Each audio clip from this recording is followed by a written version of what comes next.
S2 karena punya tugas mencari nafkah. Perempuan tidak. Perempuan punya bakat dagang, dagangnya itu bukan nafkah, karena untuk dirinya sendiri. Laki-laki itu dia berangkat, harta yang dibawa disebut nafkah karena dicukupkan oleh Allah untuk semua anggota keluarganya. Jadi yang satu untuk nafkahnya, yang satu untuk dirinya, sama saja ujungnya satu-satu. Walaupun kekuasaan tetap di perempuan. Harta saya, harta suami saya, harta saya. Bapak boleh letkol, tapi istri kolonel tituler. Dibalik, bacanya begitu. Karena sekarang banyak orang nanya. Maka diajarkan lewat Isra Mi'raj. Setahun sekali kita peringati. Kalau ada perintah dari Allah belum paham, bukan karena nggak jelas, akalnya yang terbatas. Iman dulu, setelah iman diberi ketenangan, setelah tenang datang hikmah. Begitu caranya. Sekarang orang banyak nanya, bukan karena nggak paham, pengen nanya aja. Gitu. Tapi kebanyakan tanya, pada akhirnya nggak dikerjakan perintahnya. Nah, sekarang umat sekarang begitu. Kenapa subuh itu mesti 2 rakaat? Buktikan manfaat dibalik sholat subuh, di riset. Nah, selama meriset itu nggak sholat. Terus yang paling kacau berharap surga dan husnul khotimah. Dibikin di dalam makamnya itu almarhum. Tahu almarhum nggak? Almarhum itu sifat yang diberikan sayang dari kata Rahman dan Rahim. Yang punya Rahman dan Rahim Allah. Kita baca 17 kali sehari supaya dapat rahmat Allah. Bismillahirrahmanirrahim. Sampai meninggal. Kalau meninggal dapat rahmat, namanya almarhum, yang disayang oleh Allah. Kapan disayang Allah? Ketika taat pada Allah. Ini hidup nggak taat, meninggal pengen disayang. Nggak pernah dekat sama Allah, tapi begitu dapat masalah dia katakan saya diuji nih sama Allah. Diuji, nggak pernah sekolah ikut ujian. Dibalik sini nih. Jadi yang mau saya katakan, buruk itu bukan ingin menunjukkan bendanya. Bapak ibu mau cari sampai kiamat kurang 2 hari, nggak akan ketemu. Buruk itu gambaran kesadaran kalau Allah perintahkan lewat Nabi. Ini mukjizat nih, seperti tongkatnya Musa. Iman, yakin. Maksudnya apa? Semua peristiwa baca bentukan dengan iman kita dulu. Makanya kalau nanti umrah haji lewat tempat ini makin tunduk kita sama Allah. Linuriyahu min ayatina. Berangkat.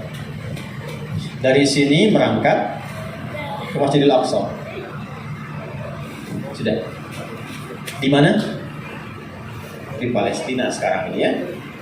Alladzi barakna haula, akan memberikan berkah sekitarannya. Maksudnya karena di situ tempat lahir banyak nabi.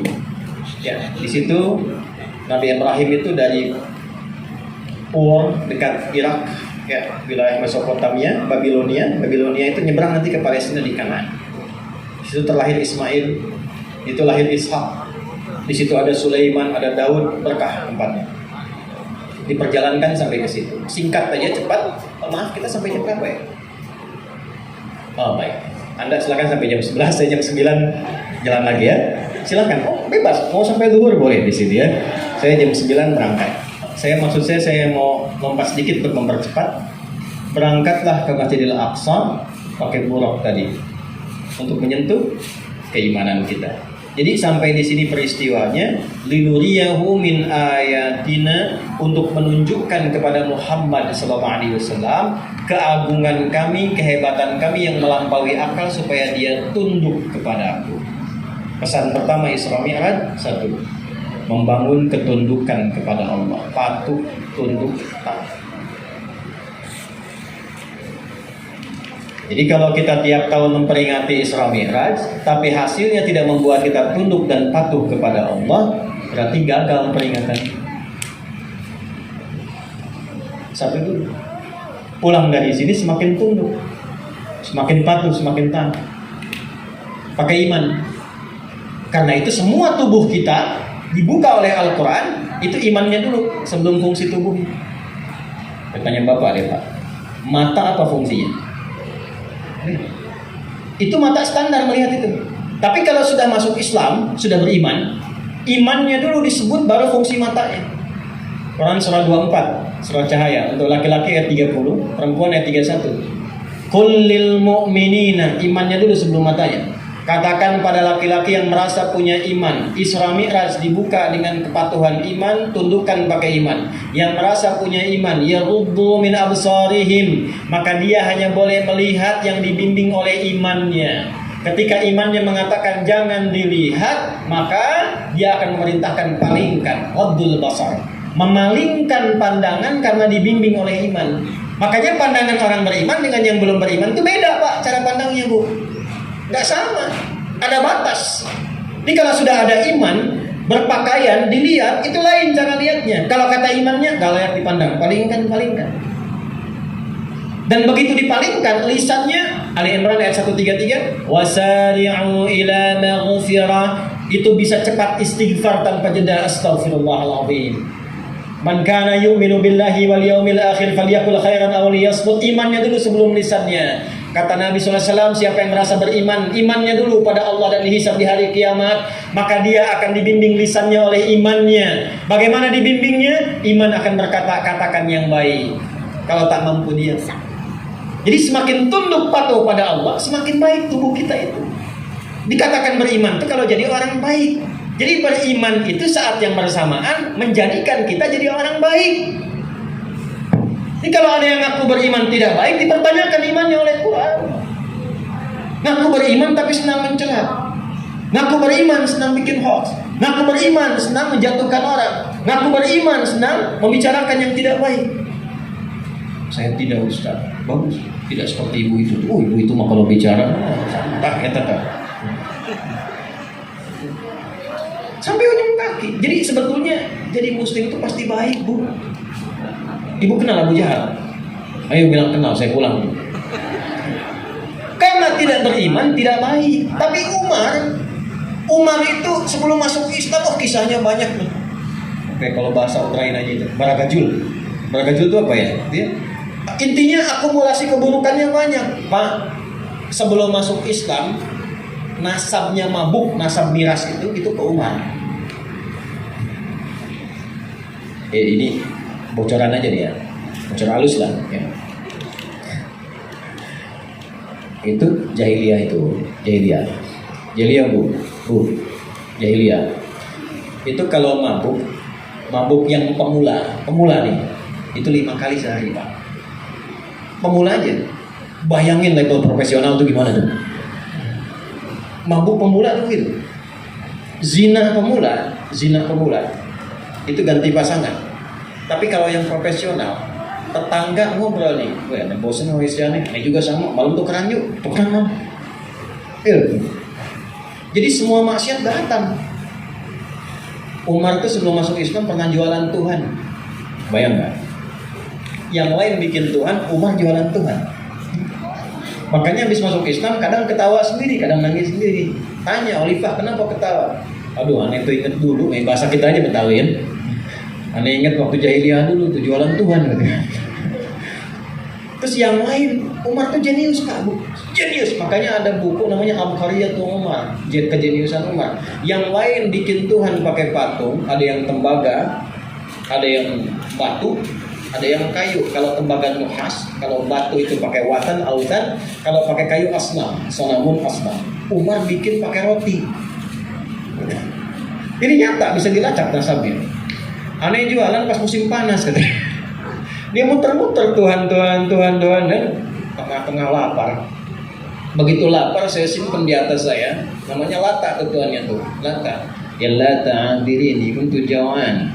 Lata, maafin deh bentar. Lapar banget gak tahan katanya. Pinjem tangannya, tangannya ganti lagi. Itu seperjalanan sampai ujung, habislah Tuhan tuh saya makan tuh. Umar bayangkan. Sebelum beriman, menantang Nabi. Kemana Umar? Bunuh Muhammad. Tapi ditaklukkan dengan ayat. Balik linuriyahu min ayatina. Isra Mi'raj pakai ayat aja. Dan ayat yang paling dahsyat itu Al-Quran. Tongkat Musa udah nggak ada. Nabi Sulaiman hebat udah nggak ada. Nabi Daud sudah nggak ada. Nabi Muhammad sudah meninggal dunia. Mu'jizatnya masih ada sampai sekarang. Al-Quran. Cuman 2 huruf, Pak. Menaklukkan mukjizat ini hati yang begitu keras. Mau kemana? Bunuh Muhammad. Tar dulu. Saudari entenya masuk Islam. Hah, beriman. Saya kasih pelajaran dia. Begitu dekat rumahnya dengar suara Toha, 2 huruf, Toha, bum, terguncang. Karena paham ini bukan bahasa manusia. Umar itu pintar, ahli sastra, tahu sastra betul. Ini di atas sastra, ini bukan manusia ini. Toha, cuman pakai toha, tobat. Sekarang dibacain Yasin tiap Jumat, gak tobat-tobat tuh. Ini cuma 2 huruf toha, ini Yasin sampai hatem gak tobat-tobat. Isinya apa itu? Ya. Nama dah toha, nama Yasin, kelakuan maaf ya. Umar begitu. Jadi menjadi orang Islam itu komitmen jadi baik. Beriman itu artinya berubah jadi baik. Semua tubuh kita itu dibuka pakai iman untuk menunjukkan kita ini komitmen ingin berubah menjadi orang baik.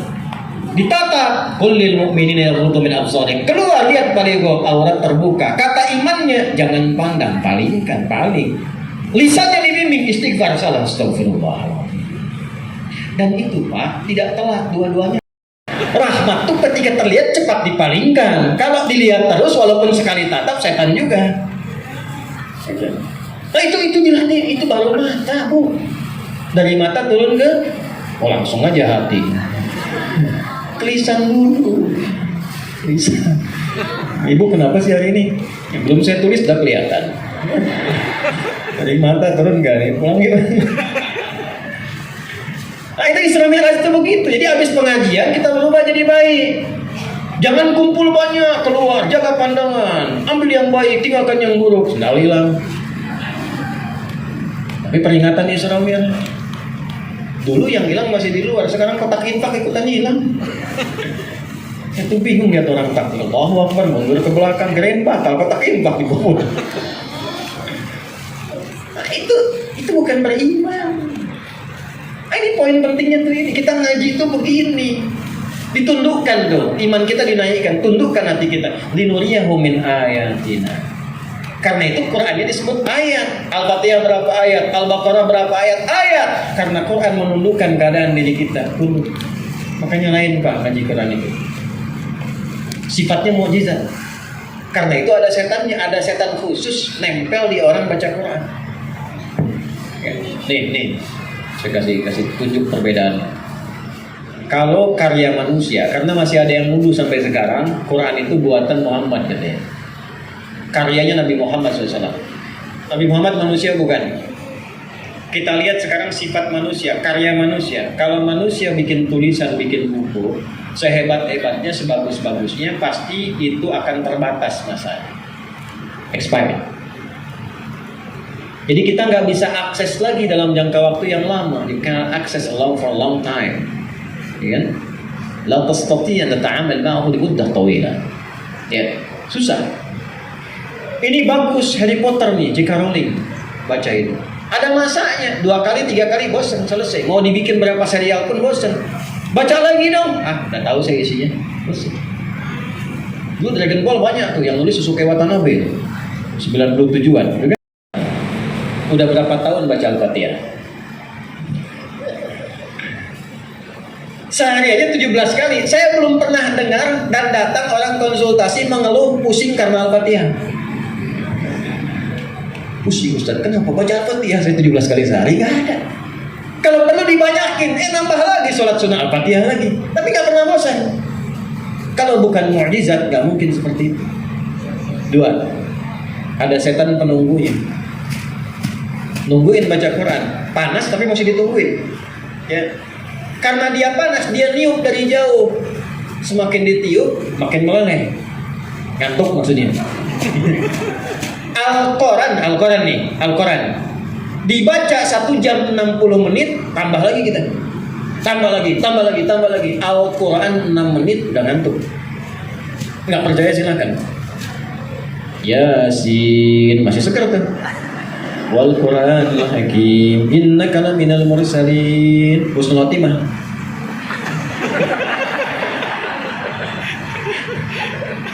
Husnul Khotimah tidur kan?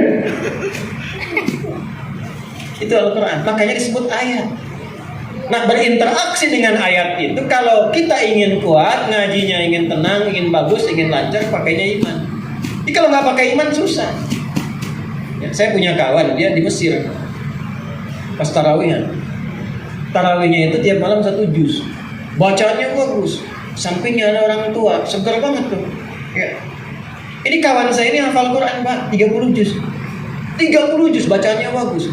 Tapi begitu diimamin semua orang Mesir dia jadi makmum, itu kakinya mulai jungkit-jungkit begini. Panjang. Ya. Tapi yang kakek tadi santai aja begini. Ya, nikmat. Begitu selesai nanya, oke, kenapa kakek itu begitu nikmat, sedangkan saya ngapal Quran saja kok tadi lelah? Karena kamu baca Quran itu mengandalkan hafalanmu, sedangkan saya mendengarkan bacaannya mengandalkan iman. Nah, kalau pakai iman semua enak. Puasa lapar nggak? Lemes nggak? Tapi kalau pakai iman hilang semuanya. Makanya kenapa ayat puasa pakai iman? Ya ayyuhalladzina amanu, sebelum kutiba alaikumusiyam. Dulu tuh Ramadan perang Badar, Pak. Perang beneran, militer tuh dalam keadaan lapar. Itu bisa diriset tuh gimana caranya pasukan hebat, kuat, mengalahkan banyak musuh sedang puasa. Dan kita merdeka jangan salah, makanya tolong sejarahnya ngaji lagi. Saat Ramadan merdeka kita itu. Orang tua kita itu berperangnya dalam suasana apa? Puncaknya saat Ramadan. Merdeka itu hari Jumat bulan Ramadan. Kita tahunya aja kan 17 Agustus 1945. Betul itu. Tapi hijriahnya berapa? Kalimat apa yang diucapkan saat itu? Perjuangannya pakai apa? Allahu Akbar, pembuka sholat. Makanya muncul di preambel undang-undang itu atas berkat rahmat Allah yang Maha Kuasa dan dengan didorongkan oleh keinginan Allah. Harinya Jumat, bulannya Ramadan. Makanya bikin kuat. Awal-awal penyesuaian, tapi ketika imannya semakin menguat, hari pertama kan puasa begitu, semua dikumpulin. Ya, baru sahur udah mikir buka kan? Masak apa, kumpulan apa, minuman apa, sopnya apa, tehnya apa. Begitu diminum, hadis Nabi berlaku. Dhahabat dhama'u wa batallatil uruq. Masalah. Hai, jangan Allah maka suntu aja, itu juga doa. Allahumma laka suntu wa bika wa ala rizqika birahmatika. Hadis keduanya dhahabat dhama'u wa batallatil uruq wa thabatal ajru insyaallah. Dhahabat dhama'u. Haus hilang. Wabdallatil uruq, tenggorokan akan basah. Jadi begitu azan, Allahu Akbar, Allahu Akbar, kata Nabi, haus sudah mulai hilang. Itulah hebatnya iman. Dengar azan, setengah dari haus hilang. Makanya yang dikumpulkan ini buah naga, ini yang jus alpukat, ini apa? Minumnya cuma teh manis sedikit langsung kenyang. Ya kan? Kan wajibnya sholat maghrib, sunahnya gorengan, ya? Sama di sini. Hari pertama banyak, hari kedua makin sedikit kan? Kenapa? Karena hari kedua, ketiga, keempat iman makin nambah. Itu. Kalau pakai iman tuh makin kuat, makin bagus, makin berakhlak. Isra Mi'raj itu membuat kita makin kuat. Isra Mi'raj membuat kita makin baik. Isra Mi'raj membuat kita makin patuh. Karena linuriyahu min ayatina. Nah kemudian bagaimana menjadi hamba yang kuat dan patuh itu? Subhanalladzi asra bi, sifat abdul mesti muncul. Karena Allah tidak menyebut bi rasulihi. Padahal ayat banyak, ya ayyuhar rasul, ya ayyuhan nabi, ada. Muhammad disebutkan 4 kali, Ahmad disebutkan sekali, tapi untuk peristiwa kepundukan, kepatuhan, kebaikan, kemuliaan, kasih sayang, kalimatnya satu, pakai abdul. Subhanalladzi asra bi abdi, bukan bi rasuli, abdul. Maaf ya, saya ingatkan, ini penting sekali. Poin-poin ini, saking pentingnya di spidol juga habis tuh. Saya ganti dulu. Abdul, ini harus beda nih, harus ini intinya bukan pengendalian diri, itu puasa ya. Intinya di sini, abdul.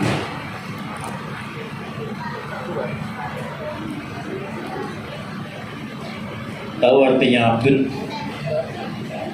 Mbak, kalau nggak ada hadiah cepat dan benar jawabannya itu. Jadi begitu ada hadiah nggak cepat. Abdul itu hamba. Hamba apa dulu? Kan hamba banyak, ada hamba sahaya, ya, hamba Allah. Ada hamba uang kan ada kan sekarang? Berikan hambamu uang, ada kan? Beri hamba uang, gitu ya. Ada kan? Ada. Apel saya itu.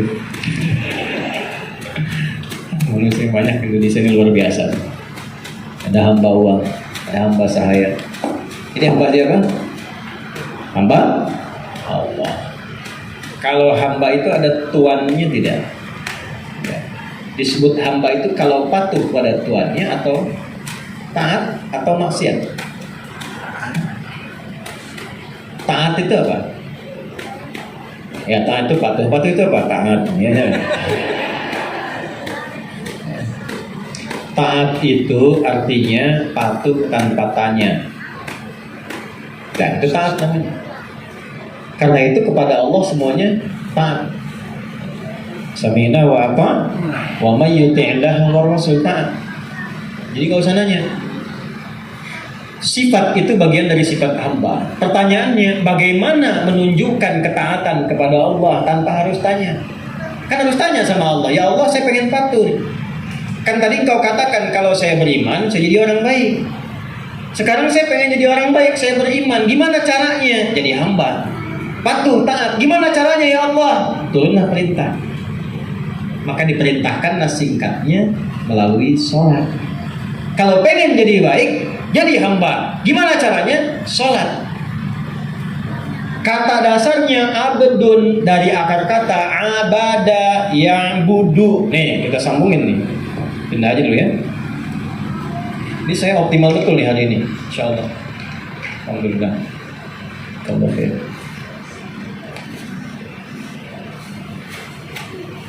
Gantian.